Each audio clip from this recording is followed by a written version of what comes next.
الحمد لله الذي أنزل رسوله بالهدى ودين الحق ليظهره على الدين كله وكفى بالله شهيدا أشهد أن لا إله إلا الله وحده لا شريك له أشهد أن محمدا عبده ورسوله اللهم صل على سيدنا محمد وعلى آل سيدنا محمد رب اشرح لي صدري ويسر لي أمري واحلل عقدة من لساني يفقهوا قولي السلام عليكم ورحمة الله وبركاته. Saya Prof. Norita Syarul Nazariah Bali. Also students of FST, right? I was quite surprised to be invited by Usim, especially Prof.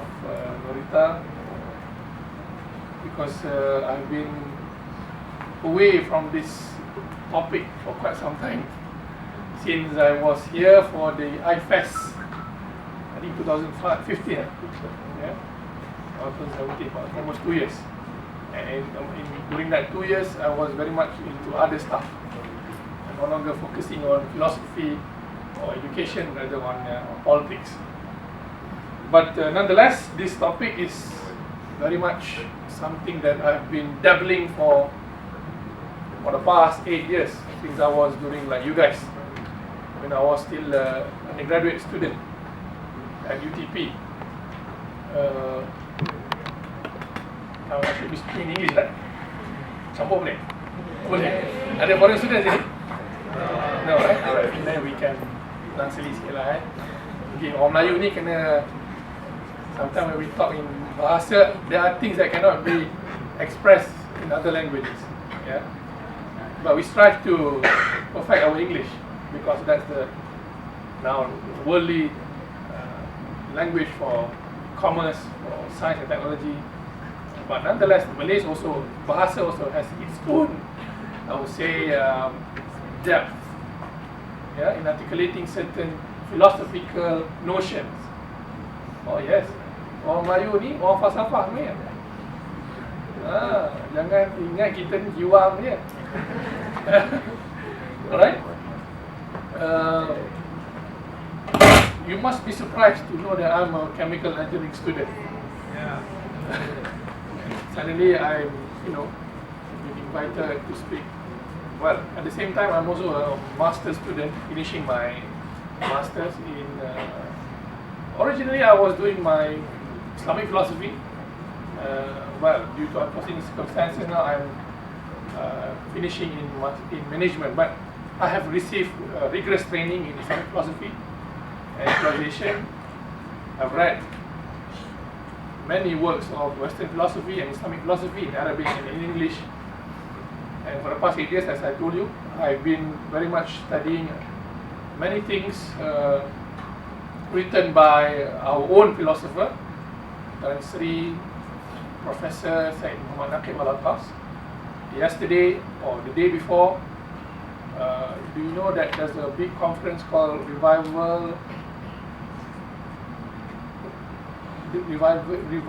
the Spirit of Islam, or Revival of Spirit of Islam, RIS, where big scholars from Europe or America, Sheikh Hamzah Yusof, Dr. Muhammad Abdullah, Sheikh Ninawi, came to Malaysia. I think they're still here, but the conference already ended yesterday, where they gave award, a lifetime Ghazali Achievement Award to Professor Said Al-Atas, yeah, for his contribution in philosophy.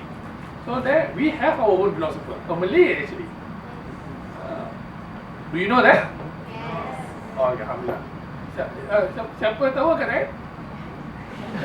Oh, nampak je. Siapa tak tahu kat saya? Okay, many of you are not aware who is this guy, eh? Alright.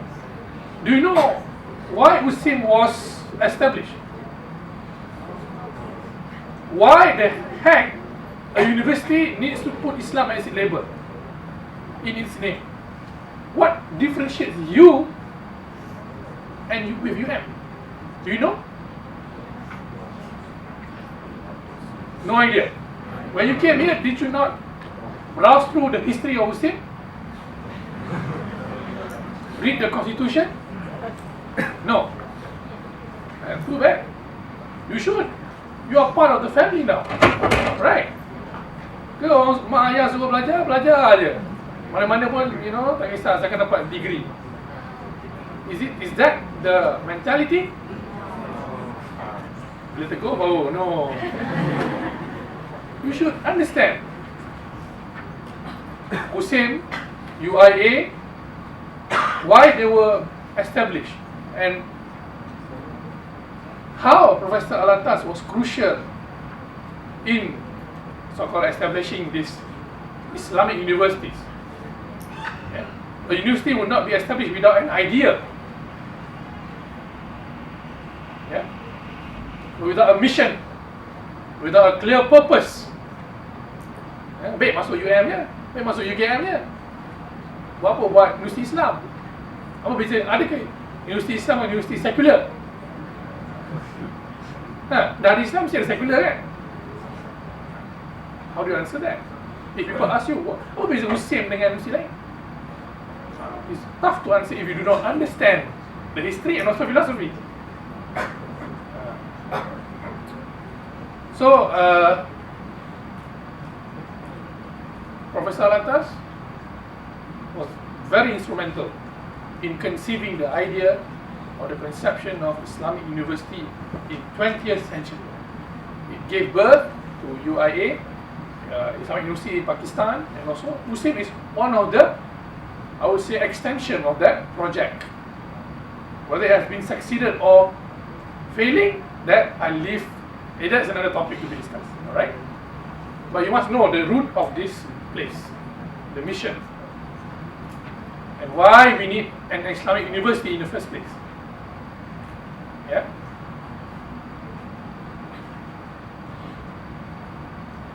So yeah, for the past 8 years, as I said, when I was like you guys in undergraduate, I was in intellectual crisis, some sort of. Saya resah dan rasa tercari-cari makna dalam pencarian ilmu. I was not to angkat bakul but I was best student at school. I was in Science Langor, boarding school at SVP. I was cruising. Given opportunities to study overseas, but I opted to study here.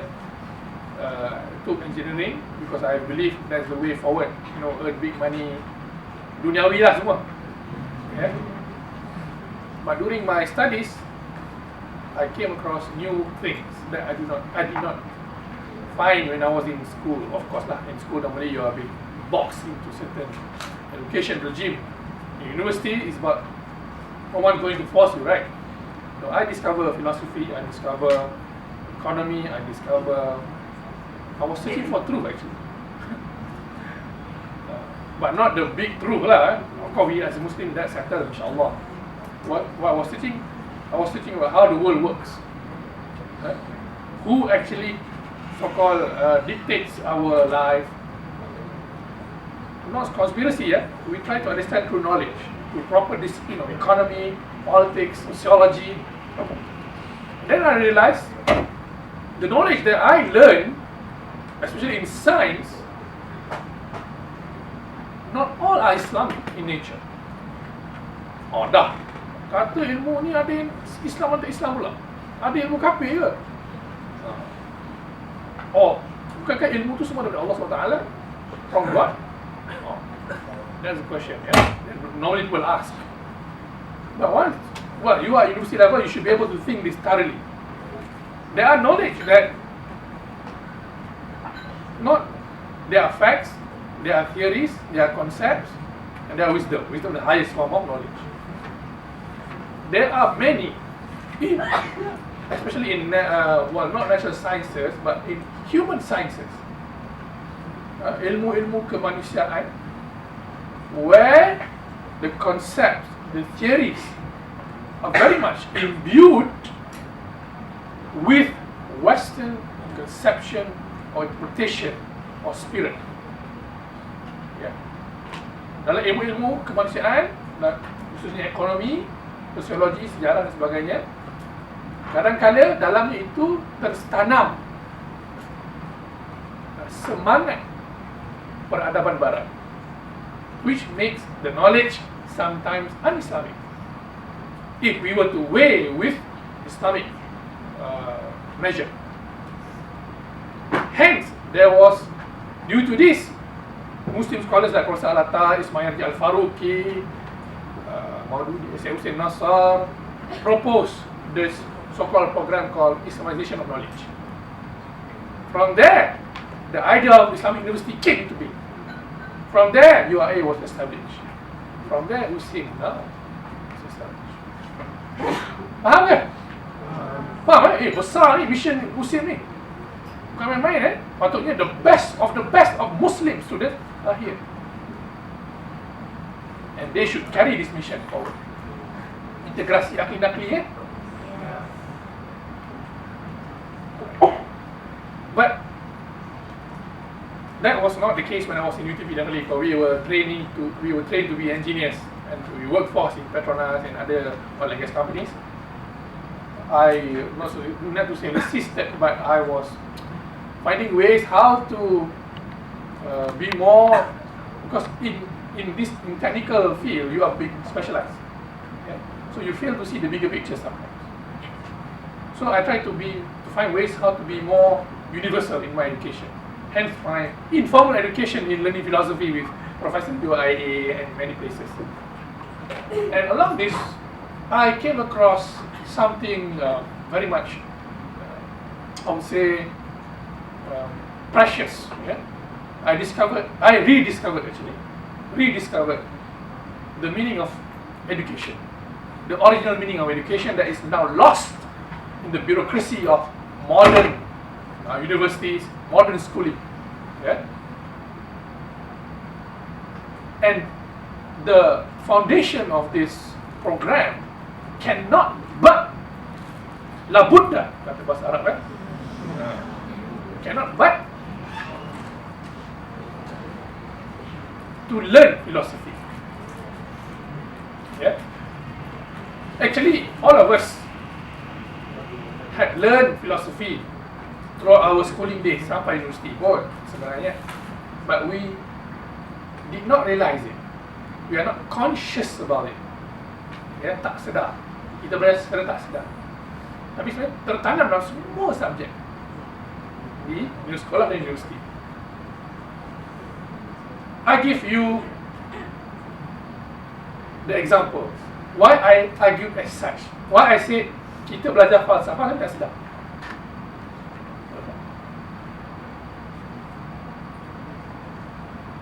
Okay, kalian semua student, have you encountered this kind of problem in your daily life? When you read your assignments, your textbook, baca rasa macam tak masuk kepala, rasa nak tidur lebih. Alright,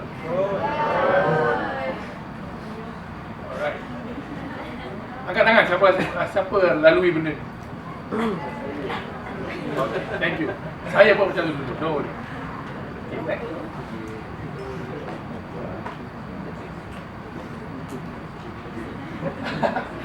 Rasa boring dalam kelas? Prof, tengok. Dia mengaku Oh, ngantuk. Sekejap lagi ada tidur ni. Sejuk Okay. On this, don't worry about paying attention. The slides are too advanced. Normally, kita student dulu, korang sekarang print the slides, doesn't matter lah pensyarah cakap apa, we just focus on the slide, balik boleh orang kaji. Betul? Kena exam, baca slides, tak baca textbook. Okay, this is the problem. Well, actually there are many problems, but one of the problems is this. How can you describe this picture?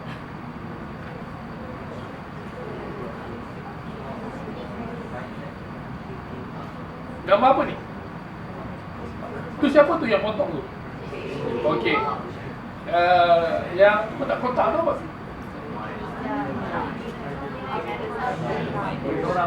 Mind, pemikiran. Okay. Thoughts, thoughts. Alright. So apa kerja cikgu sebenarnya? Membentuk pemikiran. Right. I like that. Tapi kenapa pemikiran dia dibentuk dalam skala yang sama? Kalau lebih betul gila. Okay, that would be a good answer. Lebih daripada tu, gila. Majnun. But this is the reality. Actually, this is not really in university, but rather in school. Yeah. During our school days, we are being coerced, being forced to be shaped into certain paradigm. Pernah dengar istilah paradigm? Paradigma. Ya.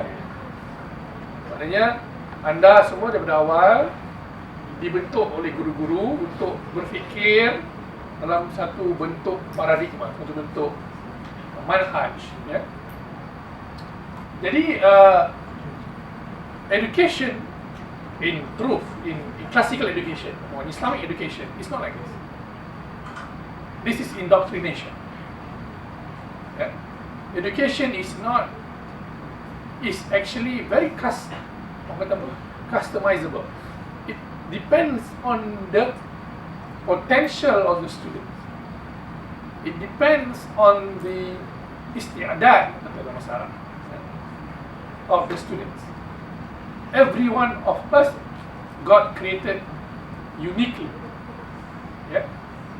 So in modern education system yang kita ada kat sekolah satu dunia macam ni sebenarnya, satu dunia macam ni. Our schooling system is being shaped to fulfill certain role and function in society, which is to produce at the end of the day workers, citizen, not human, not totally human. I'm not saying, okay, does that mean Wan Fayhsal said that education in Malaysia is dehumanizing? That's a big claim, right? Faham maksud dehumanizing ni? Menjadikan anda bukan manusia lagi lah. Macam manusia tapi bukan manusia. Ya, robot ke, right? Well, that is you need another forum. Ya, where talk about pedagogy yang banyak benda lah. But suffice to say, you take my word here, yeah, and do your own research later on. Our modern schooling system, the end game is to create workers and citizens. That's the end game. Yeah. So they must be compliant. That's why you're wearing the same uniform in school. Look. Yeah. Your building looks like a penjara. Oh, tingkat-tingkat. Yeah. And then you be segregated according to classes. Lah bodoh, lah pandai. How humiliated is that? You know? And how that could really demean the student punya maruah or self-esteem. Satu. And because of this, our education has lost its philosophy. Okay, Google this name. Okay. John Taylor Gatto. John Taylor, G-A-T-T-O. John Taylor Gatto. He wrote many good books about modern education. Also, try to Google or read books written by Ivan Illich. I-V-A-N-I-L-L-I-C-H. He wrote a book. He wrote a good book called Deschooling Society. Menyekolahkan masyarakat. Oh, buku ni kalau dapat kat kementerian ni habislah. Habislah, guru-guru kita pun sama. Sebab dia mencabar. Dia mencabar paradigma sistem persekolahan yang ada pada hari ini. Okay? Fighting you to the new paradigm. You can evaluate yourself. That's itu tak apa. Okay? So, through this regimented modern schooling system, we have lost the philosophy of education. We are being forced to obey, memorize. Ini Malaysia cukup famous. We are forced to memorize many things. I remember, okay, I passed my SPM straight A's, blah blah blah, but when I go to university, I lost. I mean, I did not remember what I've learned in school. Sad, is it? Alright. I thought we have been hafizah of biology lah, apalah kan. Apa exam ni? Tapi kita lupa. Yeah? Meaning that we are not really learning, and we do not really understand. I realised after graduated for 7 years now, bila umur 30 baru rasa, oh, when I reflect back what I've learned when I was in university, it makes sense, or the meaning suddenly arrived. Even though I did not practice whatever I learned, meaning I'm not an engineer, though I graduated as an engineer, I did not practice. But when I reflect back at the age of 30 now, I realize, oh, the meaning of when I learned thermodynamics dulu, calculus, something, not because your soul has matched, not your body also matched, of course, but your soul has matched. So that gives you the preparedness that I needed that before. When I chose my field as a chemical engineer, I was totally actually clueless about the field. I love chemistry.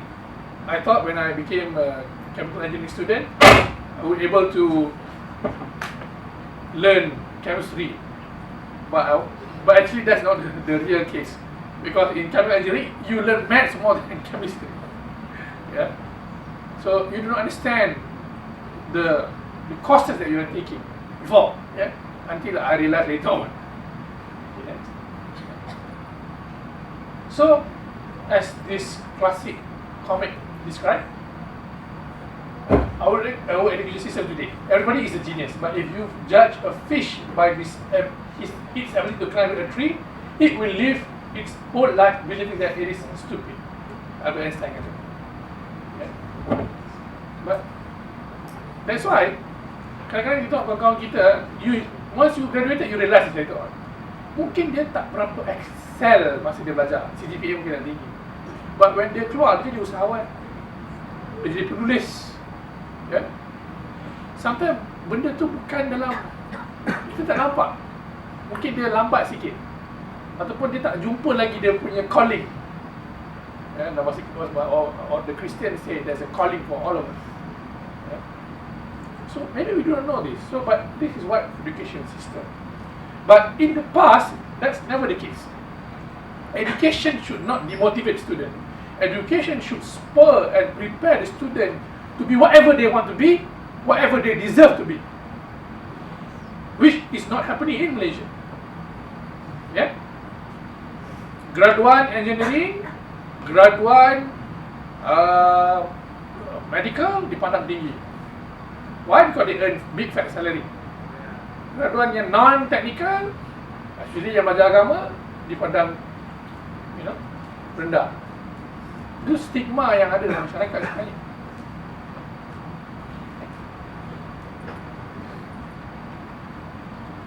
We have to understand the problem, or how the so-called the correct model. We have to look in the past. Yeah. Okay. I'm not sure what the moderator has taught you. Maybe I'm sure you know the name Aristotle. Yes. Okay, cool. Who is the greatest besides Aristotle? Okay, Plato. Right. Thank you. Plato. Okay. Plato ni siapa? Cikgu Aristotle. Betul. Kenal dia? Aflatun dalam bahasa Arab. Aflatun kan? Okay. So this is very famous picture drawn, or I forgot the painter siapa. Michelangelo, if not mistaken. Famous Renaissance painter. Dia punya gambar ni dekat Saint Basilica, if not mistaken. Okay. Dia punya gambar ni dekat ceiling in a church. So in this picture, actually tak clear sangat. There are many philosophers, the famous medieval or ancient philosophers. And there's an interesting picture that maybe not many realize. I'll show you now. Who is this? Dia pakai serban.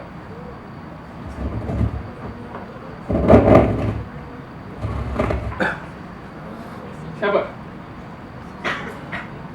Kenapa seorang Arab, orang Islam tersesat dalam gambar yang penuh dengan ahli falsafah Yunani, Greek philosophers? Who is him?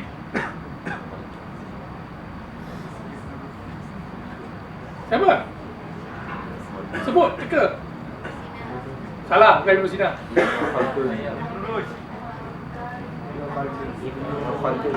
Ibn Khaldun bersalah. Ibn Rushd. Averroes, ya. The Westerners respected Ibn Rushd so much. Actually, he's not an Arab, he's a Spaniard. Arabic Spaniard lah. Kalau dia duduk kat Andalusia kan. So, in this picture, you can see this is Aristotle, this is Plato. Oh sorry, this is Plato, this is Plato, this is Aristotle. Yeah. So this picture describes so-called the sages, the hukama, the philosophers. And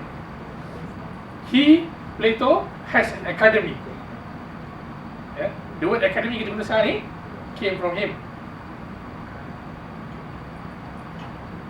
Di pintu akademi Plato tu tertulis ini in Greek, Agiometros medes isi.usim. Let no one untrained in geometry enter. Maksudnya prerequisite nak ambil course dia kena tahu dan mahir dalam geometri, ilmu geometri. Next. This is what I found from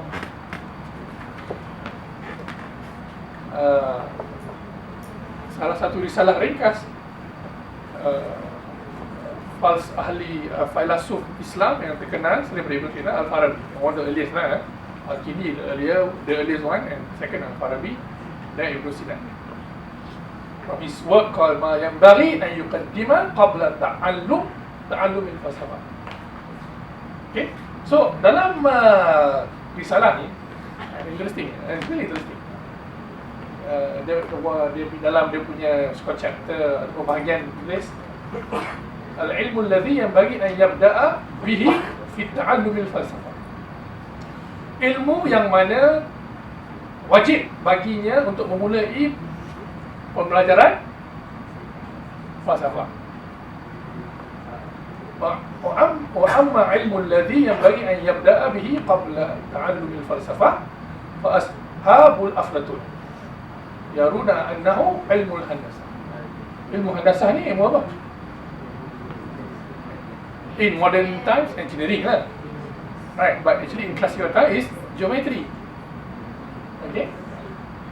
Wa yastashhiduna ala dhalika biqauli Aflatun li'annahu kutiba ala babu haikaluhu. Kerana itu yang tertulis pada pintu Bible Academy dia, Haikal. Yeah?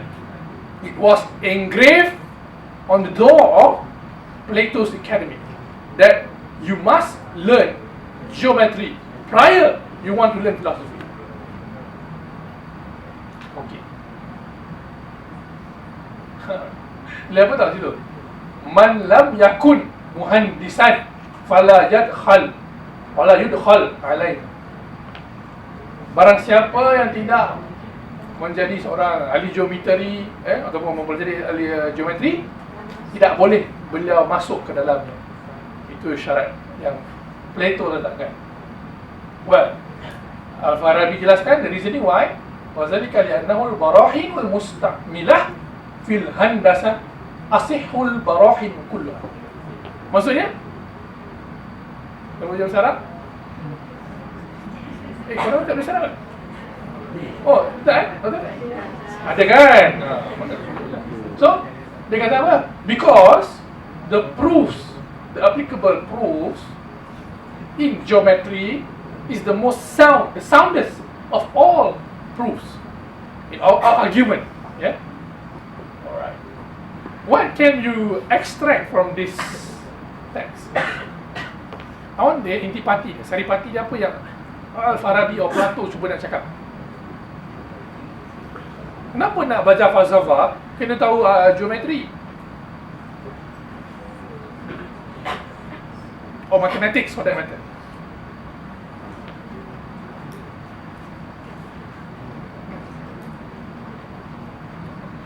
Siapa nak teka? Agak-agak kenapa?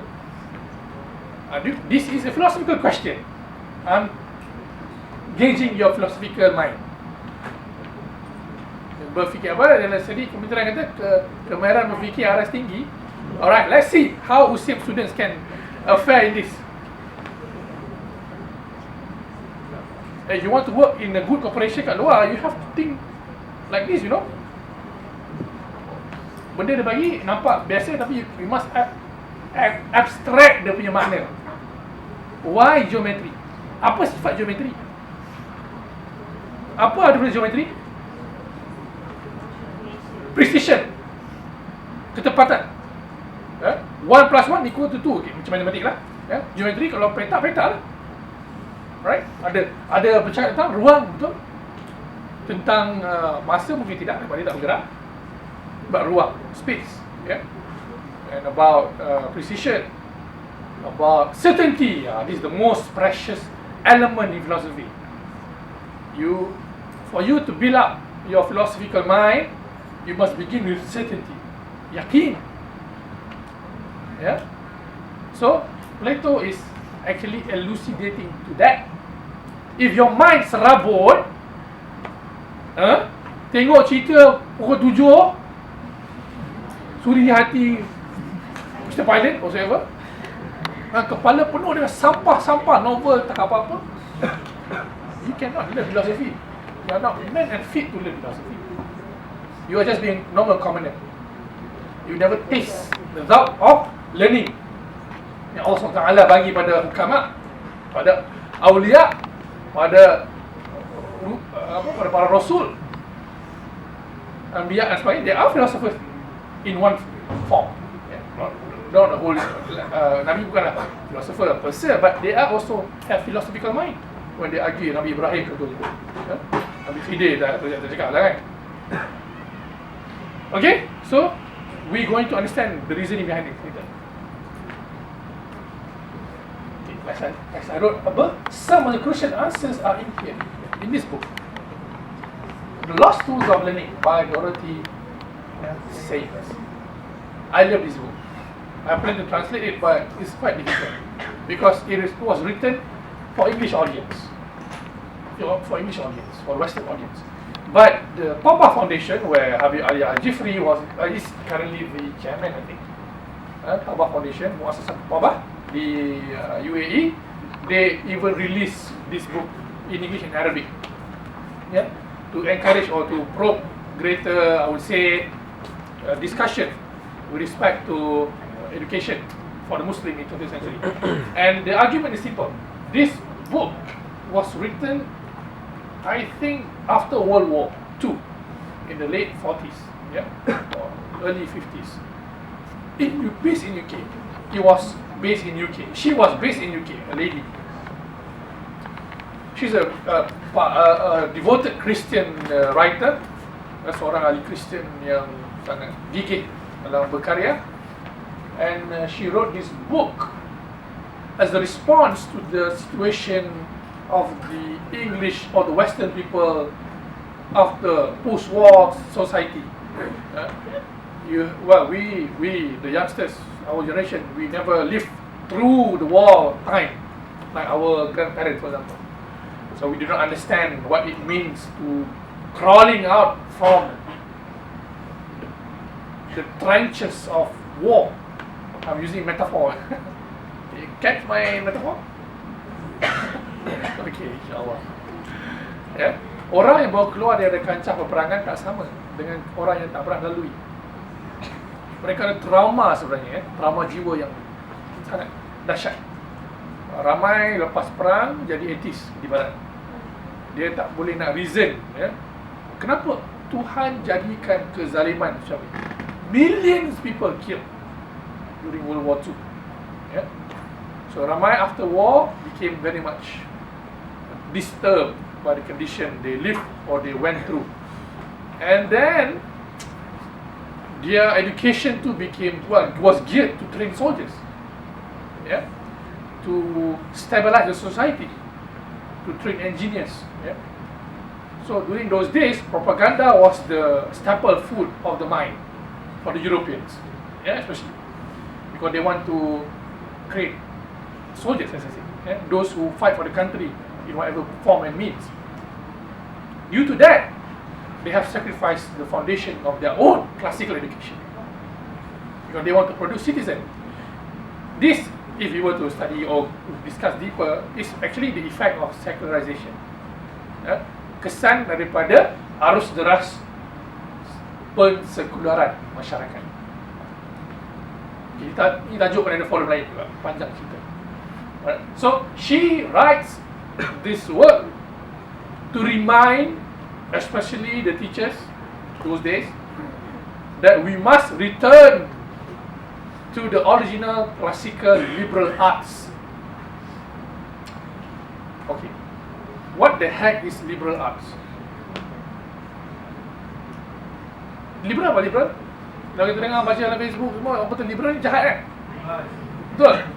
Liberal ni macam apa, Siti Kasim yang bangga-bangga tu, macam siswa Islam, ya. So liberal ni istilah yang jahat lah. Alright, in modern time maybe it is because it goes against our culture or value system. Tapi in the past, the word liberal connotes a different meaning. During Aristotle punya zaman, the word liberal means not liberal jahat tu. The word liberal, apa maksud liberal dari segi harfiah ya? Lugawinya. Libero, liberal. Liberty, apa? To liberate. Melepaskan diri, betul? Right? Melepaskanlah liber from something. In the past, zaman-zaman di mana sekularisasi belum kuat di barat, liberal bermaksud melepaskan diri daripada hawa nafsu. Itu sebenarnya. When you say liberal arts, it means to liberate your mind from whims and desire, to prepare yourself to learn philosophy. That's sebenarnya liberal arts. To learn higher form of education. But why the heck the word arts ada kat situ? Next. Yeah? Why the heck the word arts ada kat situ? Arts here doesn't mean lukis No. Arts in the past means craft. Seni ukur ataupun buat bahasa Melayu kerja-kerja tangan lah. Kalau bahasa Arab, sina'ah. Sina'ah digunakan dalam contohnya sina'atul fatwa, the craftsmanship of fatwa. It doesn't mean melukis fatwa, bukan. So it means this. So this is what he said. And she is part of the Inklings. Who are the Inklings? The Inklings are writers, a club of writers who usually convene in Oxford. They are including C.S. Lewis. Siapa C.S. Lewis? Tahu siapa C.S. Lewis? Ni kau tengok Narnia ke tak? You tengok Narnia tak kenal C.S. Lewis? I'm astonished. Really? He is the author of Narnia.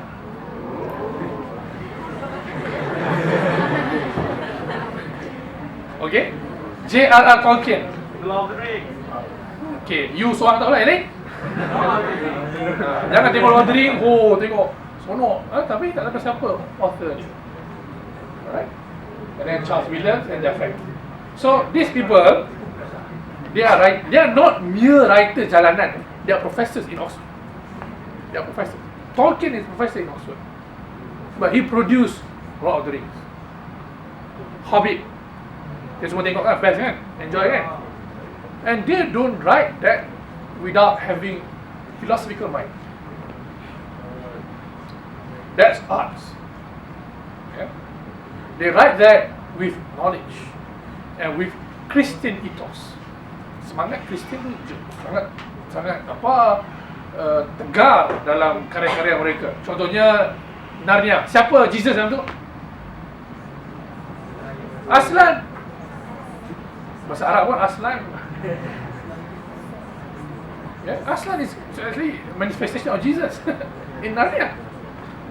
Kalau kita bodoh tak tahu, jadi propaganda lah. Betul? Jadi dakwah lah. Kalau kita tak tahu lah kan. Jadi kita tahu, kita kena faham lah. Okay, this is Christian movie sebenarnya. To encourage the kids, in Christian, Western people lah, to embrace back Christianity through arts, movies, through novels. Yeah, they don't read Bible anymore. So these people, they duduk dalam pub, they discuss many things, and they are the champion of liberal arts in UK especially. US ada dia punya jago juga, tapi in UK these are the people. So they are very much. Kalau baca C.S. Lewis, Tolkien tak banyak tulis non-fiction. C.S. Lewis banyak. C.S. Lewis banyak tulis pasal non-fiction, pasal Christianity lah, pasal Christianity criticism on modern society semua. They are very much, they write good prose, English prose. So you enjoy reading them because they discuss. Because the Christian, though we differ in theological terms, in many critiques of social condition of our times, the Christians are quite good. They are scholars, because we share the same problem: atheism, secularism, relativism. Yeah, without philosophy, how can you understand this? Yeah, you need philosophy to understand the problems in a deeper way, not superficial. Yang banyak ceramah agama selalu halal haram, halal haram, halal haram, halal haram. Superficial. You must go deeper, like Al-Ghazali encounter balik falsafah Yunani zaman dia. Okay. Back. I forgot to explain the word trivium. Ini yang hilang sebenarnya dalam pendidikan kita. Ini falsafah yang hilang dalam pendidikan kita. Trivium. Trivium ni bermaksud 3 cabang ilmu asas yang menjadi trust kepada tools of learning. In classical education yang tak ada zaman sekarang, setiap pelajar bermula belajar trivium dulu. Dia tak belajar sains, tak belajar matematik, tak ada. They will learn trivium first. They must acquire trivium daripada umur 7 tahun sampai umur 18. Yes, that's actually the goal of education in the past. Maksudnya sekolah rendah, sekolah menengah kita ni sepatutnya perkasakan kita dengan trivium. Ini bukan, I will explain to you why this is also Islamic. Yeah? Apa trivium ni? First, grammar. Nahu. Sekarang kata bahasa. Tapi grammar yang kita cakap ni bukan grammar bahasa ya. Sifat grammar tu apa? Penstrukturan. It teaches us about discipline and structure.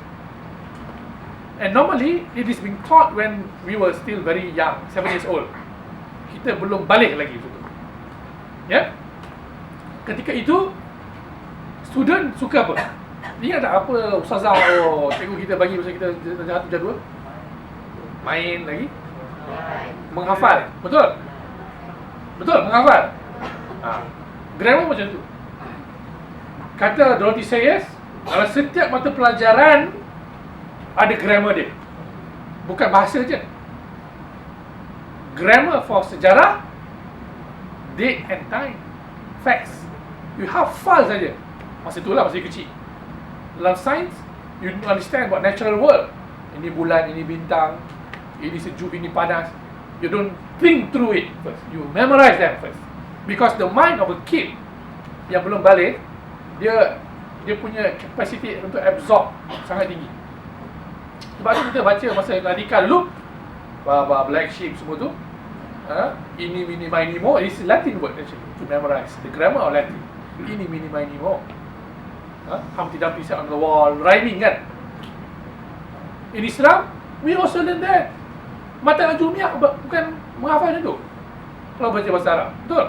Matan Jawab Tauhid macam tu, we memorize dulu kalau kat pondok without understanding the syarah. Because our mind masih kecil, not fit, not able to learn that yet. Allah tak bagi lagi balik tu. The keyword is balik. Yeah.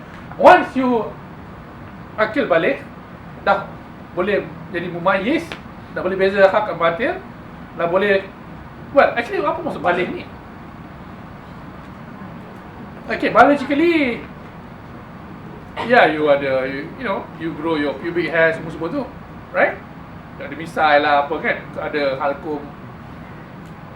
Itu biological. But what about non-biological features of balik? What does it mean balik actually? Balagha tu apa?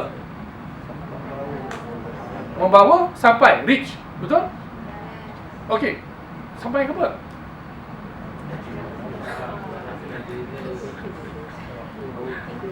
Actually, the word balik is when you arrive at the stage where you're able to differentiate lah between right and wrong. For that to happen, your mind must be able to abstract things. Tajrid, must be able to abstract. Because kata Imam Syekh Zakaria Al-Ansari, ulama Azhar, dia syarah apa ni, kitab mantik, forgot the kitab. He said that manusia ni at the lower level, commoner ataupun budak-budak, dia hanya mampu mencerap hal-hal yang bersifat mahsusat, sensational. The word sensational, sensate, hardness, cool, soft, hearing, eyesight, hal-hal yang tajribi, yang empirical. Itu permulaan seseorang dalam mencerap ilmu yang ada, very basic. And normally when we see our people outside, or Melayu especially, we like to watch Ekli Fantasia, apa lagi, Gegar Berganza, Raja Lawak, Suriati Sepilot. We like to, the girls like to read novel Cina Sinton, Jiwa-Jiwa kan. Oh, this is, no, maybe not you guys, but the normal, the larger constituency of masyarakat kalau. Because that's easily reachable to your mind. Sebab tu media sangat berpengaruh. Sebab tu orang Melayu senang dipengaruhi media, senang dipengaruhi artis. Dan sebab itu juga ustaz-ustaz kita di masjid suka buat lawak. Sebab lawak menyegarkan mereka. Bukan ilmu je lawak. Ingat lawak bukan ilmu, menghiburkan. Nak belajar kena hibur. Itu masalah bila mana minda pelajar, minda masyarakat kita di tahap mahsusat, sensational. Nothing wrong, but it's very basic.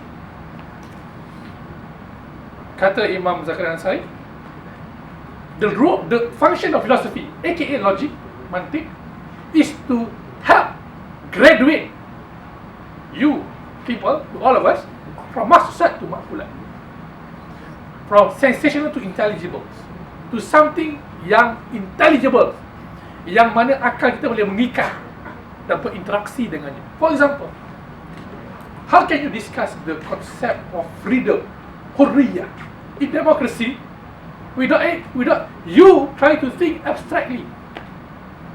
Show me where's the freedom here. Ada? Show me, ada? Tak ada kan? Konsep keadilan. Can you show me anywhere I can find keadilan? Return is not a keadilan, it's just a word. But the meaning of keadilan, you experience kan, kena zalim baru rasa, oh tak, dizalimi baru rasa. So these big ideas yang government kita, opposition kita cakap, those things normally would not be effective for normal layman, because their mind are not trained. Their concern is about syahwat, which is not a problem. Bread and butter issues. Yeah? Nak bagi brain, of course. Yeah? Solve problem. It doesn't care about whatever happened to the country. Yeah? But you must care. You are students of university, for God's sake. You must educate the people down at the road. Yeah? So, without philosophical mind, we cannot understand those subject matter. We cannot extract lesson from history. Ibrah yang Allah kata tu, Al-Quran tak boleh nak dapat. Sebab kita punya minda kalau hanya tamah susah sahaja. Faham? So, trivial, prepare for that. When you balik, you learn logic. You learn what A cause B. You learn correlation, you learn causation. Sebab musabab semua tu. Ilah maklul dalam bahasa Arab. Ya? Masa tu boleh kita buat inference, hypothesis. Itu pada umur sekitar 12 sampai 15, 16 itulah. By the time you arrive 17, what happened to us normally 17? Dia mengaku. Jiwang, betul? Ya. Mengaku je lah, semua nak couple kan? Ya. Mengaku, saya pun macam tu dulu. By the time you are reach 17 or even in this age lah, you have this, Allah memang dah bagi kita macam tu. Ya? Untuk berasa, dekat dengan jantina. Trivium will help you to ease that transition. Through what? Learning rhetoric. Rhetoric ialah seni bahasa. Balaghah dalam bahasa Arab. For you to able to express what's inside your heart through languages. So, that's trivium. They prepare you from basic grammar, logic is a rigorous scientific mind preparation, and rhetoric for you to able to express your ideas, articulate your ideas better. Dalam bahasa Arab ke dalam bahasa Inggeris ke. Yeah. When you have finished that, baru dapat dipanggil Baccalaureate, BA, Bachelor of Arts. Itu arts tu sebenarnya korang ambil ni BA ni apa? Arts tu itulah sebenarnya. Arts tu sebenarnya menunjukkan kita dah kompeten untuk trivium. Masuk universiti belajar quadrivium pula, belajar geometri, belajar music. Ataupun nak shorten lagi, kita compress quadrivium, trivium dalam sekolah menengah. But the point is, kita di modern university, we graduate, we masuk university, Bachelor of Arts. Tapi you do not understand the arts tu apa sih? BA Islamic Syariah dulu kan? Ada kan? Kat sini ada kan BA Syariah? But what do we understand by the word arts? This is the arts yang hilang sebenarnya. To be fair to modern schooling system, kita ada belajar semua ni banyak. Dia embedded dalam kita belajar matematik, tapi dia tidak dijelaskan oleh guru-guru. Sebab guru-guru pun tak tahu. Guru-guru pun dilatih dengan sistem yang tidak menunjukkan ini. Bila cikgu suruh kita buat latih to be, belilah science body tu, buat add math semua kan. What's the point of doing that? Are you actually were forced to memorize or what? Kenapa latih to be? Latih to be sebenarnya betulnya untuk mengabstrakkan formula yang kita belajar agar kita dah dapat dia punya archetype. Namanya Plato punya bahasa ni dalam kepala kita. And can be applicable to many instances.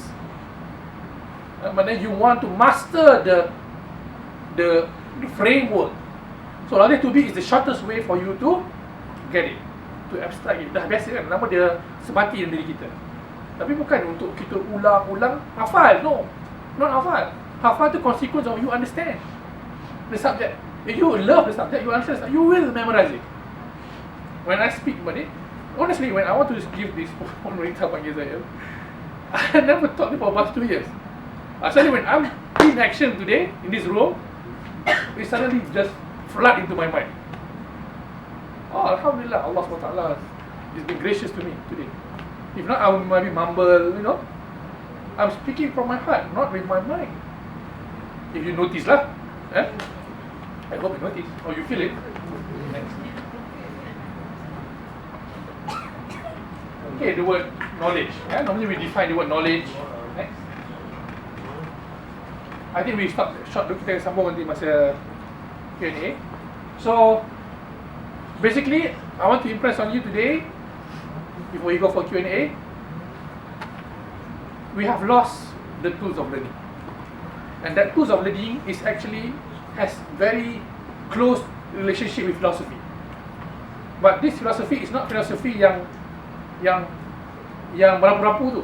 Maksudnya not philosophy yang very much metaphysics, no. Philosophy is something related to preparing yourself to liberate yourself from hawa, from syahwat, so that you're able to think abstractly. And at the end of the day, the goal for even the philosopher is to think about God, to contemplate about God and His natural order. That's the goal of all philosophers actually. But it became problematic bila masuk philosopher yang macam Nietzsche, yang post-modern, kalau dia clash dengan Christianity. But the original philosophers, they were trying to think about God. Even though, of course, the problem with philosophers, they sometimes astray because they don't have wahyu. Compared to Muslim, we have Al-Quran and Sunnah. When they don't have that, the nakliyah part, they're using reason only akliyah, they will go astray. But they've tried. So, lost tool of learning is actually to prepare you to become a human being, not the citizen, not a worker. Job is consequence of you mastering your knowledge. Your employability comes after that. Consequence, maksudnya, you good, if you are damn good, you will get job, insyaAllah. Not the goal of university is not to produce workers, it's to produce human first. Workers come later. Sebenarnya, now because of the pressure from the outside to force us to be workers, so the industry is imposing their standards upon the universities. And that's very sad. That's why ilmu-ilmu kemanusiaan dipandang remeh sebab tidak membawa keuntungan. Sedangkan masalah yang melanda negara kita, seluruh dunia, di Trump ke Amerika semua tu, berpunca daripada kehambaan makna dalam kita memahami ilmu-ilmu manusiawi, termasuklah ilmu-ilmu syariah. Ya? Jadi I stop short there. We continue insyaAllah. Salam. Okay, bismillahirrahmanirrahim. Alhamdulillahirabbil alamin wassalatu wassalamu ala asyrafil anbiya'i wal mursalin wa ala alihi washabbihi ajma'in. Rabbi shrah li sadri wa yassir li amri wahlul 'uqdatam min lisani yafqahu qawli. Subhanaka la 'ilma lana illa ma 'allamtana innaka antal alimul hakim. Wa la hawla wa la quwwata illa billahil aliyyil azim. Assalamualaikum warahmatullahi wabarakatuh. Okay, so we meet again in another session, an interesting session, I would say. And we are very honored today that we are able to be with Brother Wan Ahmad Fayhsal. And for your information, this is the second time that our faculty have invited him. The first time was in the Islamic Festival of Science and Tech. It's a forum that was on legacy of Andalusia. Okay? And I think I'm really impressed with his knowledge, even though he's young. And I think this is a model that you should follow. Okay, this is what we expect Muslim graduates to be. Right. Okay, so I think before I pass the questions to the floor, a few questions prepared by Dr. Nazra that I think we can share. Okay, we go to the first question. It's about Now, as you know, this is a subject on history and philosophical science. Okay, so this is the first time that we invite speakers from outside to share their thoughts with the students. Okay, so the first question as an introduction, can you explain the philosophy of Socrates, Plato and Aristotle, and what are their relevance to the modern?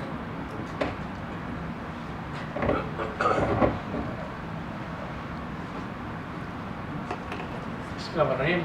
Okay, the word, I think whenever we talk philosophy, cannot run away from these names, Socrates, Plato and Aristotle. And we all know Socrates died because he drank what? Poison, hemlock, because he do not want to corrupt the minds of the youth in Athens. And his students, Plato, continued, and also Aristotle. Aristotle was the teacher of Aristotle, the teacher was siapa? Alexander the Great. Yeah. So basically, why these three thinkers are very much relevant even today. You cannot run away. Whenever you try to philosophize or write philosophy, you have to refer to these three thinkers. Even our Muslim scholars, when they want to philosophize, people like Ibn Sina, Al-Farabi, Al-Kindi, Ibn Rushd, even Imam Al-Ghazali, they still have to refer to at least Aristotle. Yeah? Because these are the people who laid down the foundation of philosophy. Allah Subhanahu wa Ta'ala provided them hikmah. وَمَنْ يُؤْتِ الْحِكْمَةَ مَنْ يَشَاءُ فَقَدْ أُوتِيَ خَيْرًا كَثِيرًا. Allah kata, وَمَنْ يُؤْتِ الْحِكْمَةَ. Siapa yang diberi hikmah, siapa sahaja Allah beri hikmah. Doesn't mean you are Muslim, even you are non-Muslim, even you are pagan like Aristotle, Plato dengan Socrates, they are pagan. Mereka orang-orang yang tidak mempercayai agama samawi. Walaupun ketika itu it's before Christian, before Jesus alaihissalam, but the Jews were aplenty in Greek, in Athens. The Jews, the orang Yahudi banyak. So they should be able at least to understand or read Torah. And according to many historians of philosophy or science, Socrates or Plato got their knowledge of philosophy from the Egyptians, who is more, I would say, ancient than the Greek. And we know Egyptians, the bangsa yang banyak Nabi, Allah turunkan Nabi kan, Nabi Musa especially. So the knowledge of philosophy is actually rooted in transcendent. I use the word transcendent. When you read treatise of Aristotle, or for example Plato, Republic, Aristotle macam Nicomachean Ethics, banyak biologi, banyak buku kitab dia, metaphysics. You cannot, though they can kata, at least you can understand the group. The person kata God, he doesn't use the word God, Deus tak ada, but he used the word macam prime mover. Maksudnya ni orang, satu entity yang boleh yang asas dalam membentuk kejadian alam, betul. So they have transcendental mind, meaning to say they always view things transcendentally when they try to find causes of things. This is scientific mind, yeah. Plato is more I would say spiritual because of the concept dia macam archetype. Kita ada allegory of the cave. Tengok cerita The Matrix. Have you watched The Matrix? Can you read? The whole bunch of The Matrix movie, trilogy tu, was built from the foundation of Plato sebenarnya. From his theory of allegory of the cave. Yeah? Sebenarnya. Tapi telah dipermodernkan oleh seorang falsafah Perancis nama dia Jean Baudrillard dalam kitabnya Simulacrum. So basically they explain tentang macam mana seorang billion one sekarang ni, Elon Musk yang buat kereta Tesla, kata all of us live in a artificial reality. Semua ni sebenarnya palsu. Ini bukan kewujudan yang sebenar. Actually, in Islam, it's quite true. These are all mawjudat, contingent existent. Maknanya, kewujudan alam ini tidak mampu berdiri dengan sendirinya, melainkan dengan izin Allah SWT. We derive our existence, even ourselves, from God's existence. God is the only al-wujud. Okay, we are going to metaphysics lah, but in Aqidah, we have to understand this. And it has bearing in philosophy. So, Aristotle, Socrates and Plato, Ibn Sina bagi syarah. Contohnya Al-Kindi, I'm not mistaken. I think Al-Kindi who wrote a commentary on Aristotle metaphysics. Ibn Sina nak faham kitab commentary syarah ni, dia baca kitab Al-Kindi itu selama 40 kali baru beliau faham. Itu betapa gigihnya ulama kita nak memahami pemikiran Plato ataupun Aristotle. Why? Because Aristotle is the godfather, so-called godfather lah, of logic. He systemized that tools of learning tadi tu, which is called organon. Ada 8 ilmu alat yang Aristotle sistematikkan. Retorik, mantik, logic, grammar, and a few others lagi. I have to remember. But these are the foundation of philosophy. Maknanya without this you cannot philosophize. And you have to understand, yeah, Aristotle and also Plato semua ni, Aristotle especially, was the father of scientific method. Ilmu sains yang kita belajar di universiti sekarang ini, di sekolah, datang berpunca daripada pemikiran Aristotle. Saintis dulu, sebelum ada istilah saintis, semua ahli falsafah, semua so-called Newton, Francis Bacon, Newton kita belajar Newton, hukum 3, dia orang tak dipanggil saintis. They were called as natural philosopher, ahli falsafah alam tabi'i. You see, the word philosophy cannot run away from science. But modern science has secularized that, has turned or made philosophy as a mere handmaiden to science. So, if you want to understand and appreciate modern science, the foundation of modern science, you cannot but to read at least Aristotle. Allah. Okay, this one is a bit, I think, is on the term Stoicism. I'm not sure whether I pronounce it right. Stoicism, Epicureanism, and skepticism. So, what is it? What's the similarity and what is the difference? Okay. Oh, this is difficult a bit, and also I think it's we might, well, it is a very long lecture.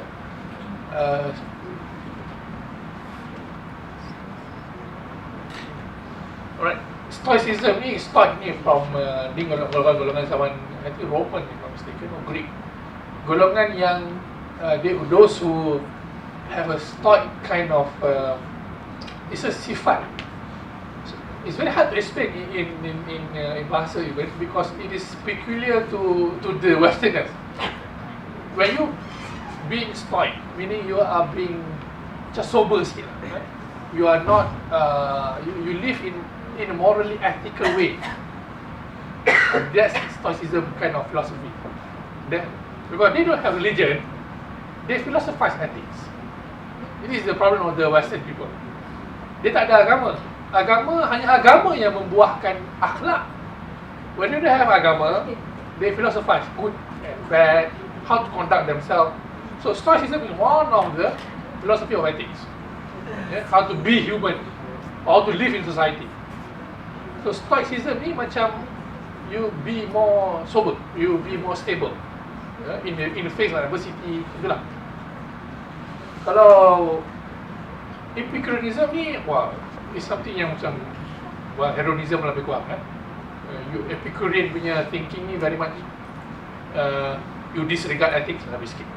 And skepticism is very much, as you know, skeptic, you doubt many things. Your basis or your theory of knowledge begins with doubt. This is precursor to René Descartes. punya doubt, I think begitu ergo sum tu, I think therefore I am. For Muslims, we are not, well, for me, you ask me, honestly, we do not need to learn this. Yeah, this is not the fundamental of philosophy that Islam wants us to understand. But it is useful to learn in order to understand the mind of the Westerners. Because from there, it floods into their arts, into their movies, yeah, into their literature. If you read or watch their movies, or talk show, Logan. Siapa tengok Logan? Oh, you guys should watch. From there you can read or you can sense, kalau kita baca falsafah, the tragic spirit of Western people. Yeah? So this tragic spirit normally being explained by these philosophers through Stoicism ke, skepticism ke, Epicureanism ke. Probably another I think philosophical term, but this one is from Christianity, I guess. Mysticism, asceticism, and gnostic. And why is this philosophy existent? Okay.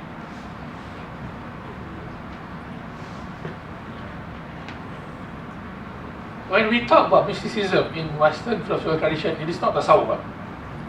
Though the Westerners call or name our tazkiyah to nafs to tradition as Islamic mysticism, but their mysticism is not tasawwuf. But it has some similarity with tasawwuf. Maybe not at the level of practice, not the amal zikir part, but at the level of theory. When they contemplate about God, for example, yeah, wajibul wujud, those kind of notion that has similarity with us. Asceticism pun sama. Asceticism is actually being not frugal, wara. You being ascetic. You try to you relinquish the world. You focus on perfecting your soul. So, and also Gnostic. Gnostic is those who believes or receives illumination from God about realities of things, intuition, wisdom. We know in saluran ilmu, kalau baca akidah pun, Allah sudah jemaah, ilmu ni datang dengan banyak cara. Ada melalui dirayah, dirasa, diajar, melalui riwayah, kita baca hadis melalui riwayah, Quran pun melalui riwayah. Ada yang melalui dirayah, being taught, you learn through your reason. Ada juga ilmu yang datang dalam bersifat ilmu laduni. Allah saja yang boleh bagi pada siapa yang dia nak. Kalau ni yang dapat ilmu-ilmu ni baru para awliya, ahli sufi. Yeah. Well, sufi receive certain level of laduni. Mutakalim, the theologian also receive certain level of intuition. Maknanya, but the highest intuition is the sufi, of course. Kalau kita Allah Ta'ala, this is very advanced discussion. Yeah? But the point is, the Christian philosophers is quite different than the normal Aristotle. They are influenced by Aristotle and Plato juga. Tapi the Christian philosophers, they have Bible. Macam kita ada Quran, dia ada Bible. So they try to fit the philosophy of the Greek into Christian punya kerangka. So they try to philosophize things with God still intact. But the problem of Christian sampai sekarang is again Trinity. Yeah, it's hard for them to reason or explain sifat Tuhan mereka. God the Father, God the Holy Ghost, yeah, semua itu it's very hard for them to explain. But the Christian, for example, Saint Thomas Aquinas, yeah, he benefited a lot from Ibn Sina and Ibn Rushd in crafting his philosophical theology about God. Kalau baca di Summa Theologica, karya dalam bahasa Latin, we can see dia mencantik footnote Ibn Rushd sebagai rujukan dia. So Ibn Rushd wrote in Arabic, but then later on translated into Latin by the Jews in Spain, and that work arrived in France, in Paris, and those Christian theologians learned from this scholars of Islam. Because we remember, it was the Muslim who revived back the lost legacy of Greek philosophers after medieval period. Yeah, through translation of the Syriac Christians who translated from Yunani into Arabic, and later on from Arabic being retranslated into Latin for European readers. So dalam proses menterjemahkan karya-karya Yunani ni, ulama kita menghidupkan semula turas, heritage of the Western philosophy. So of course ada pengaruh Islam dalamnya. Cumanya of course being a Westerners or being a Christian, ada benda yang tak boleh reconcile dengan kita. Tapi contribution tu ada, walaupun sedikit. So the Christian philosophers believe mostly in these ideas of mysticism, Gnostics, and also asceticism. For them, in order for them to acquire philosophical knowledge or illumination, pencerahan, they have to be ascetic. Yeah? Duduk jauh miskin, jauh daripada dunia, mereka rasa diri mereka berdosa. So to purge this syahwat and hawa, they have to, in order for them to think clearly, they need to practice this. Sama macam ulama kita pun. Yeah? Allah Alam. Okay, meaning that is that the reason why the Christian they have been priests, and they sort of they don't get married, things like that. Due to that. Okay. So from the Greek philosophers, Plato, Aristotle, and Socrates, and then to the Christian philosophy, and now if we read, if we search on the internet, there's a term called Dark Age of the Europe, right? But at the same time, during the Dark Age, there's a golden age of the Muslim scholars. Alright. So actually, what was happening with the Muslim civilization at that time during the Dark Age, and how did the belief in God was moved away from the philosophers? How did Okay, yes, correct, Prof. There was a period called in the history of Western people or Western civilization called the Dark Age or medieval. The common term is medieval or Middle Age. Okay, you have to understand that when you read history of Western people, they have their own conception of time. Yeah. Mereka ada kefahaman mereka sendiri tentang masa. Well, the word medieval actually was not even used by them. Dia tak guna istilah medieval. They don't realize it was medieval pun masa tu. It was later termed by one of the scholars called Vico, and also used by the historian after medieval age. Maknanya zaman medieval tu tak ada istilah medieval di kalangan orang barat. Mereka tak sedar bahawa mereka hidup dalam medieval time. During that time, yes, Islamic civilization was at the peak. Peak in the sense of material wealth and distribution. In Baghdad especially, during Abbasiyah time, and also in Andalusia. So during that time, in late 13 or 14, there was no longer a unifying force to unite the Western people. So they were divided into smaller kingdoms. Yeah? And during that time, if you were to read, for example, work by, you have to read, come on. Don't read all these buku-buku indie ni. You can read lah, but for leisure. But to grow your mind, you have to read serious works. Apa guna ada library bebas? You read this work, written by Henri Pirron. Well, Henry Pirron, Henripirenne, in French, or he's a Belgian, Henri Pirron. So he wrote a book called Charlemagne and Mohammed, or Muhammad and Charlemagne. He wrote a book entitled Muhammad and Charlemagne.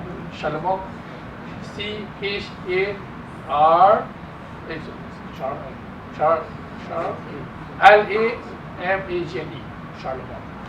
Okay. So in this work, he described the theory of what changed or caused the birth of the idea of European. Dulu, in the past, there was never istilah European pun, kebersamaan yang dikatakan Eropah itu yang ada pada hari ini, EU, tidak wujud. So, according to Wan Ahmad Fayhsal, because the Muslim became stronger after Islam came and tersebar ke seluruh pelosok Jazirah Arab dan Spanyol, the Muslim conquered or dominated the Mediterranean. When Mediterranean was dominated by Muslim, the trade route of the Western people was blocked. So, rempah ratus daripada Melaka semua ni tak sampai. Ataupun mereka terpaksa beli daripada orang Islam yang boleh dictate harga. Yeah? So, due to this theory, according to kata siapa ni, Wan Fayhsal, itu yang menyebabkan sedikit demi sedikit kelemahan jatuhnya kerajaan Empire Rom Barat. Rom Timur ada lagi satu. Rom Timur tu zaman inilah di Istanbul, Konstantinopel. But the Western Roman Empire fell not because so much. Okay, there are many factors definitely. Diserang oleh orang-orang barbarian, macam komik The Asterix, yeah, or Vikings. But also the Muslim contributed by through economic domination of us. So they've been cut off. So slowly they unite under Charlemagne, a new emperor, yeah, which tried to salvage whatever left. So that's why they call it so-called Dark Age, where Muslim achieved almost everything. They were in a very dark and pitiful existence. They fought against each other. They were Protestant, and they fought. If you read the Western history, it's very sad. They fought many wars between them. Kejut itu tidur tu. They fought many wars. They fought many wars between mazhab Catholic and Protestant. Due to that, ramai jadi atheist lepas tu sebab bergaduh 30 tahun perang. Bayangkan, berjuta orang mati. Sebab tu lahir kemudian istilah negara bangsa, Westphalia punya treaty yang ada pada hari ini. So, this experience made them lost their bearing in knowledge and science. Muslim tak gaduh, kita berperang juga lah, tapi tak seteruk mereka. So, they were very afraid of us because we are more advanced than them in terms of science, technology and knowledge. More cultured. We have music, we have arts, we build great buildings like in Andalusia. They don't have that, because they are busy fighting among each other. Only after the reformation of Christianity through Martin Luther, Vatican was suppressed slowly, and then Renaissance came. Kan? Masuk Renaissance apa? Kita baca form 4 dulu kan? Rebirth. Naissance. Rebirth. Bangkit semula, hidup semula. Meaning to say, the Westerners use that word to describe their fate before, when they were languished in dark age or medieval. Yeah? So Renaissance was meant to rediscover their heritage, especially the Greek and Roman punya. The Greek, they obtained the philosophy. The Roman, they obtained their law and order. Roman Empire was great empire. Surah Ar-Rum dan Quran itu bukan main-main. Allah SWT suruh kita contemplate about dia. Yeah? So that was what happened, yeah, in the past. Then came enlightenment, pencerahan. Zaman pencerahan inilah berlakunya pembebasan diri mereka daripada Tuhan. Slowly they try to go away from religion, and now it's very much really in the West. I've been to Norway, I've been to Sweden, old church, but no one can tell you. Pergi sana untuk kahwin je, for untuk itu je, kerayaan. Tapi dia tidak berada dalam jiwa mereka. That's because they have lost faith in Christianity, and they turn to philosophy for their guide. The deification of reason, diri Tuhan pada mereka lah. Science is God, religion. Yeah? That's what happened. Okay, so So I think I'd like to allow questions from the floor, from the students. Please. Siapa nak tanya soalan?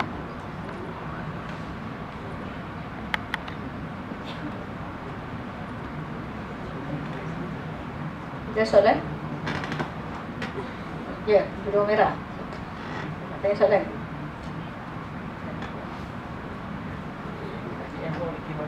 Ya? Ada PM pun boleh. Ya, dalam BM pun. Lebih apa boleh kita boleh bertanya dialog. I think brother want to, we can also understand. Arabic. Sikit-sikit boleh. Okay, kalau nak tanya dalam BM pun boleh. Ada persoalan?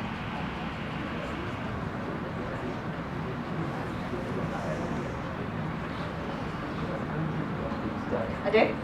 Okay, sementara you nak susun-susun ayat dan sebagainya, maybe one last question daripada about Darwin theory.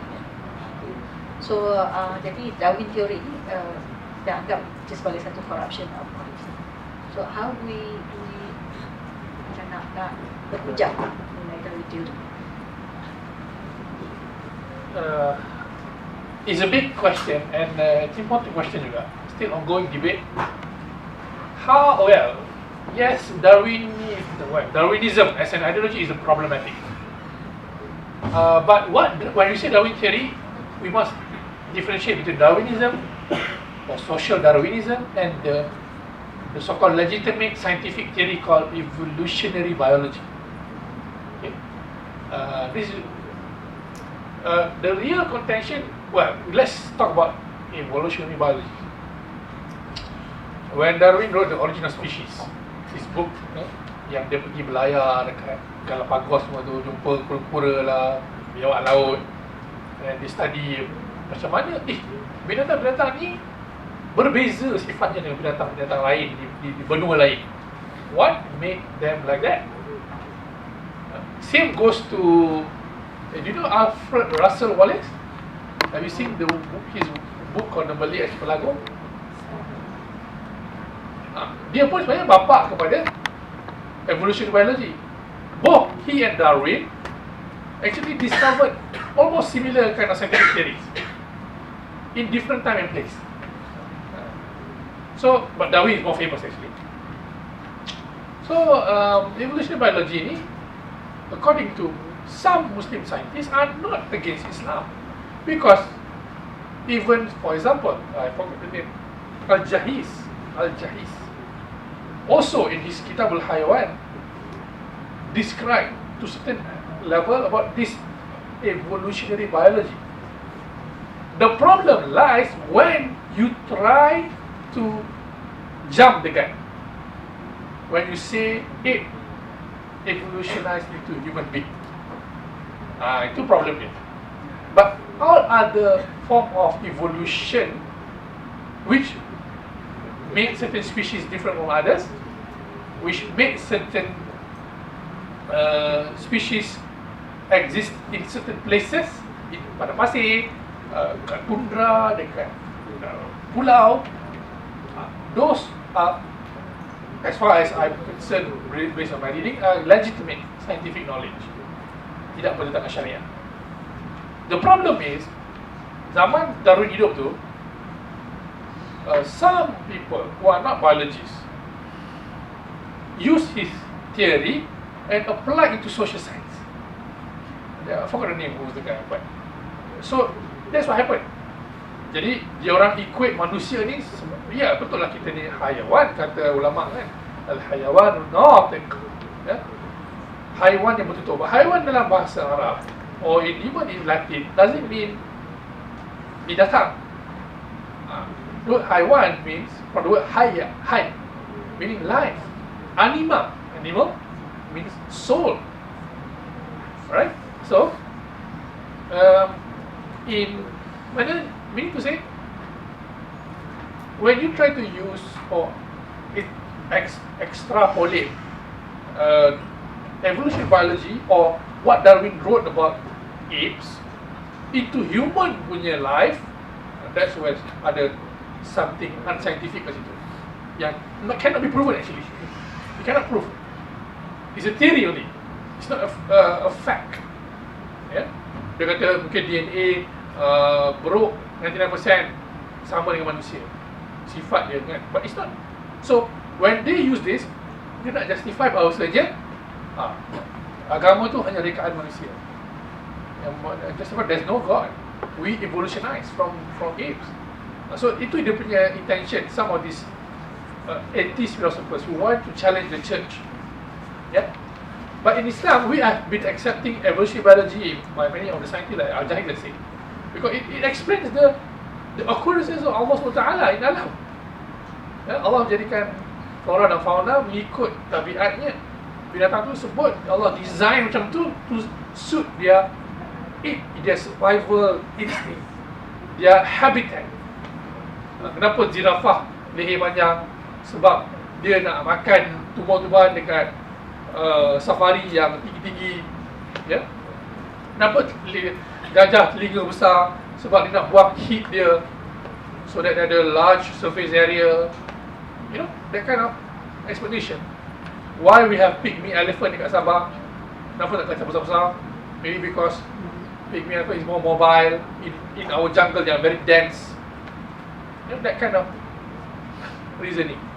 So this thing is debatable still, but I'm more inclined to side with the Muslim scientists who say Darwin theory, actually evolutionary biology, is not wrong. The problem lies in Darwinism, when you try to make Darwin an ideology and try to jump the gun, mengatakan buruk apa yang manusia. Okay? If you want to challenge Darwin theory, by all means, you must challenge as a biology. Come into the field, write your own theory, and challenge it as a Muslim scientist. I've yet to see anyone done that yet. Yeah? Because when you learn biology usah sekolah dulu sampai universiti pun, you have to learn evolutionary biology. Without ambil yang negative part dia lah, yang against agama kita. Yeah. As I said, unless there's an alternative, please, just it's okay to read or understand. Don't accept the Darwinism part. Okay, so I hope this much clearer now about the Darwinism and the Darwin theory. Okay, any question? Okay? Okay. Bismillahirrahmanirrahim. Assalamualaikum warahmatullahi wabarakatuh. This thing is more about my curiosity about philosophy. Most of the time when we learn philosophy, it is being related with Islam and also related with Christian. But how about the development of philosophy in Jew? That's all. Okay. Okay. Saudari bertanya tentang apa sekali? What is the how Your about name. Najwa? Najwa. Saudari Najwa tanya development of philosophy dalam Yahudi, in Jewish tradition. It's nice. You ask the question. Okay. The Jews have rich philosophical tradition. Yes, in the Western tradition, dia bias pada Christianity banyak. But for example, during Ibn Rushd time dekat Cordoba, the most famous philosopher of Jew is Maimonides, Ibnu Maimun. He wrote a book called Dalail Khairin. In Arabic, yeah? He wrote in Arabic. Ibnu Maimun. Guide for the perplexed. Dalail Khairin.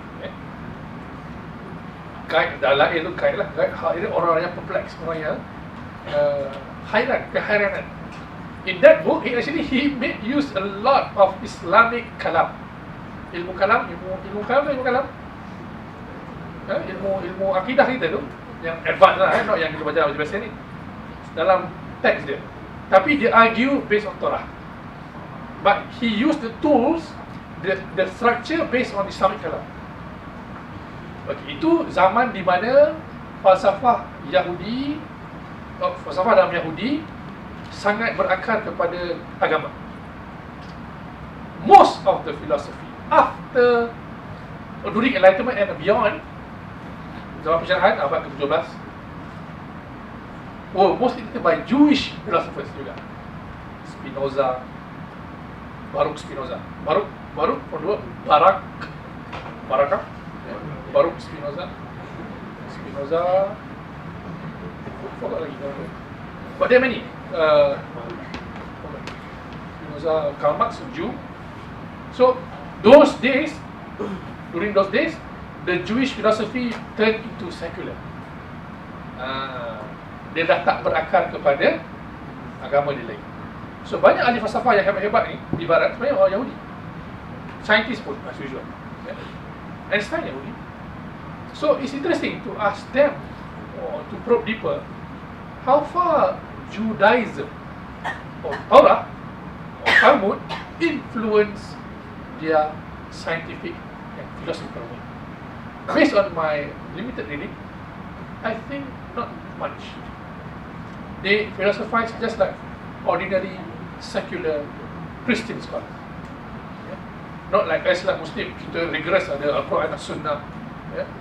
But they do not.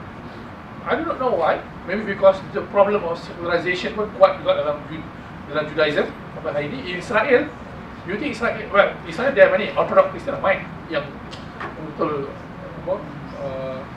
warak lah. Tapi yang sekular pun ramai. Yang LGBT, yang liberal ramai. So it is, I would say, something similar to Christendom lah. And yes, those are some of the names I cited that actually are Jewish, and they really brought Jewish into their philosophy. Okay, any other question? Lepas ni ada kelas. Lepas ni ada kelas. Ada, okay, ada soalan ni. Yes. Mana lelaki perempuan je?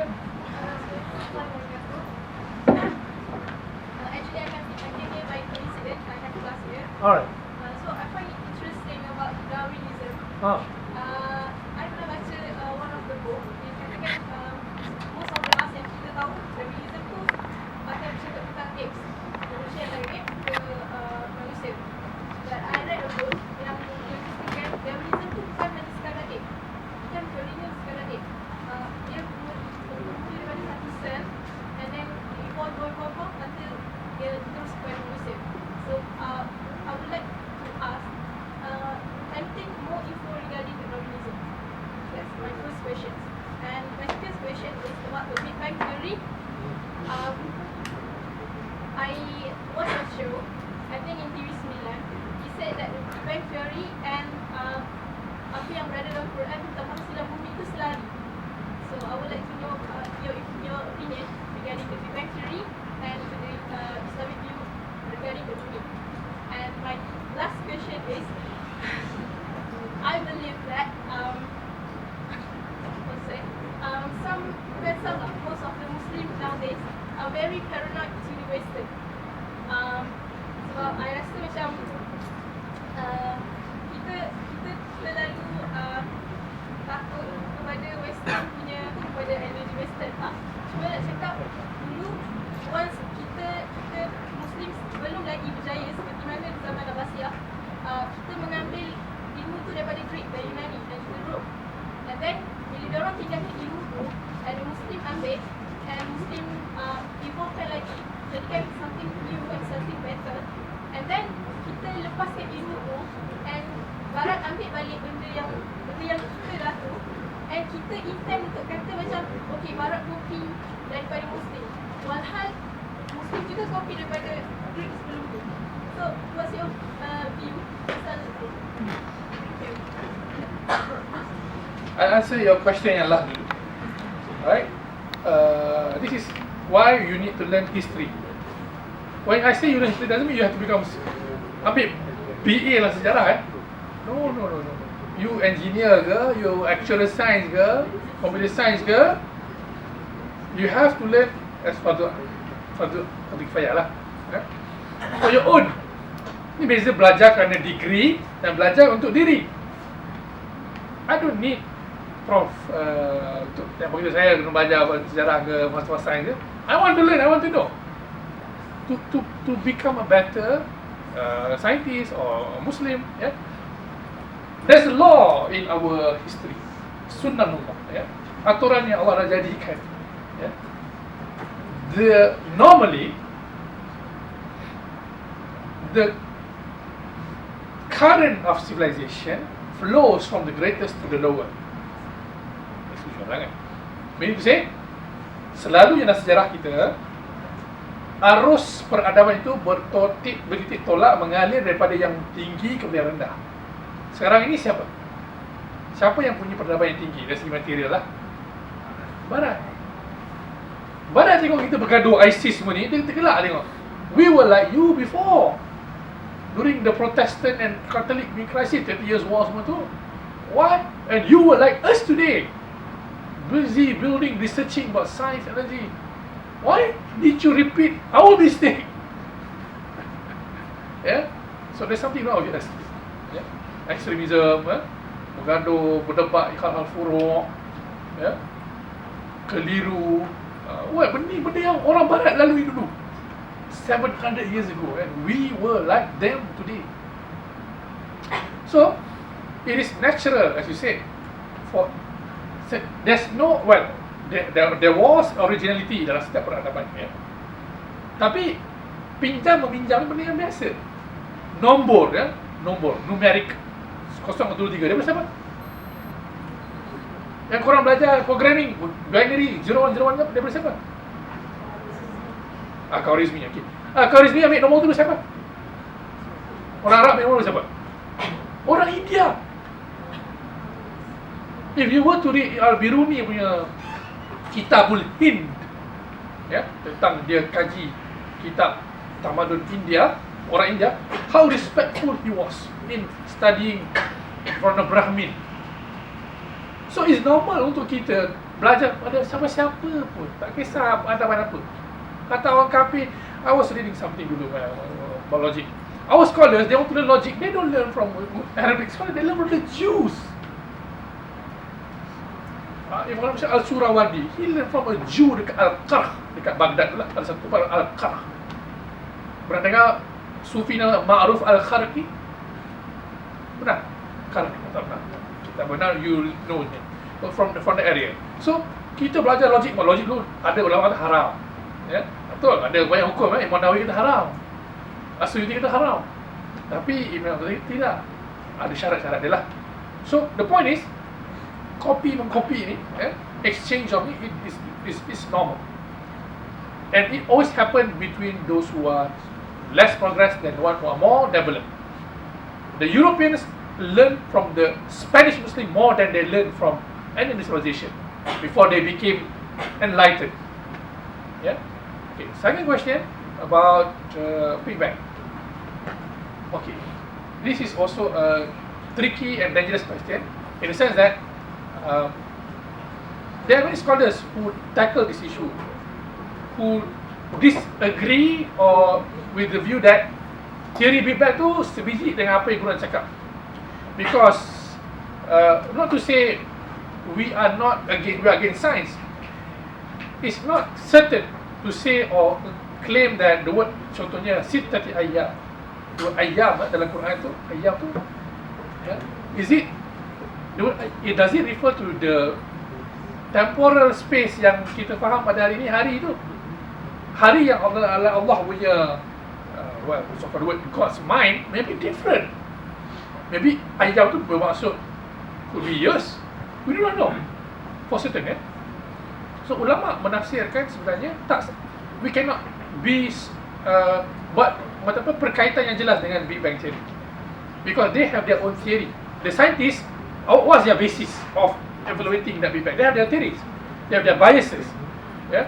So the problem of us sometimes about Muslim scholars, there are those who like to ambil kejadian-kejadian or fakta-fakta sains or teori-teori sains dan cuba cari persamaan dengan ayat-ayat Quran, menafsirkan Quran menggunakan fakta sains. You have to remember, science is not religion. Science progress. There's new theory coming in, it will batalkan theory sebelum, change facts. There are. So are you going to say later on when there's a new theory coming, you say Quran salah? when you agree earlier that it's a Big Bang theory? No. So to be safe, we do not conclude that. Yeah, there's a different or respected differences between science and religion, although there are connections. Yeah. So like the Darwin punya soalan juga tadi, as I elaborate about evolutionary biology. Yes, Darwin never claimed to create this ideology called Darwinism. As I told you, he is just a biologist having naik dia punya bagel, kapal nama bagel, pergi Galapagos and observe the nature, and he came up with his origin of species. And I feel like the descent of man. Yeah, this is a heavy book. Yeah, you want to read it. It's a heavy book. Although siapa ni yang famous Turki tu? Siapa? Yang tulis buku pasal anti-terrorism ni? Arun Yahya refute which is a good refutation, but that does not mean he destroyed evolutionary biology. He destroyed the conclusion that lead man from ape. Itu dia destroy definitely, but not evolutionary biology. I think it's good if we could invite later on kalau korang berminat, carilah mana-mana ahli biologi Muslim di Malaysia yang mahir dalam bidang ini dan berkongsi dengan kalian tentang apa itu evolutionary biology dan Darwinism sebenarnya. Setakat ini kita tak nampak lagi mana-mana sarjana yang berhujah secara jelas tentang ini. Though I read a paper written by Nidal Gusong about this, he wrote in Oxford Journal tentang di mana sebenarnya letak, adakah Islam compatible dengan evolutionary biology? Because ramai ulama yang deny kan. So he defended Islamically as a biologist or scientist himself. So that's my short answer to you. Allahu a'lam bishawab. Assalamualaikum. Okay. So okay, Fan, kita answer dulu. Boleh? Ada. Okay, so unfortunately we have to end this sharing with Wan Ahmad Fayhsal, and I'm sure it has been very knowledgeable. Okay, and probably we can arrange another forum next time. So 2 tahun sudah kita jemput dia. Saya rasa masa tu astonished dengan knowledge yang dia ada, dan kita benar-benar berharap the young generation ada pemikir-pemikir yang macam ni.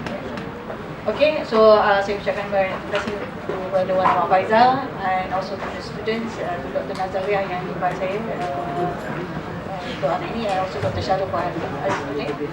So dan mudah-mudahan Allah berkati perbincangan kita, dan kita akan berjumpa dalam forum-forum yang lain insya-Allah. Okay, Assalamualaikum warahmatullahi wabarakatuh.